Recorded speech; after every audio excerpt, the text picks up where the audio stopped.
So hi guys, so ito pala yung sinasabi ng mga didilis na 1530, yung sinabi ni Nino Barsaga. So pakinggan natin at intindihin natin at ipapaliwanag din natin. So bago yan, so roll BTR. Yung mga sabay-sabay na kumpas yan, dahil dito ha, dahil dito, pakinggan nyo. Ang laki ng katawan, no?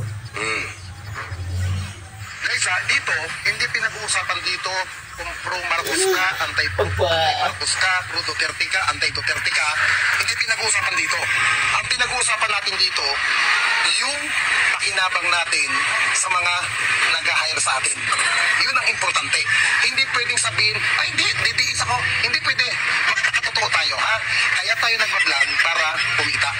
Ha? Yun ang totoo. Okay? Ito ang literal na takbo ng social media. Kaya nga sinasabi ko nga minsan, lahat tayo bayad. Now, dito, ang abutan dito hindi GCash, cash to cash. Okay? Ang sahod nyo rito, 1530. Pero bukas, dito kayo kung anong mangyayari sa meeting. Okay? Hindi ko sa inyo pwedeng pangalanan kung sino ang nasa likod dito. Okay? Basta't ang the best, prepare kayo.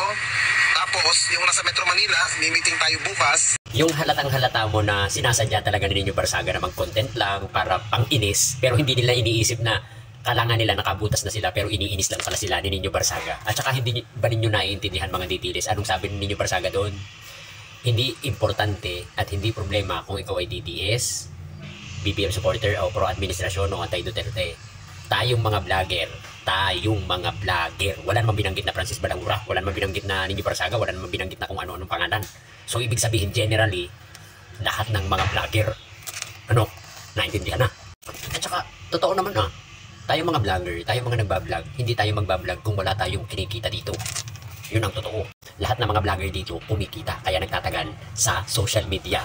Example, sa Facebook, may sahod sa Facebook. Dito sa TikTok, may sahod sa TikTok. Pag ikaw ay nagla-live dito, may mga nagigip sa'yo, kita mo yun. Sa YouTube, sa Instagram, bago magawa ng issue, intindihin muna yung i-issue para hindi mauuwi sa pagka-nganga. Ang dami-dami nyo ng issue mga DDS pero wala pa kayo napatutukan. Ang ending, nganga, still nganga.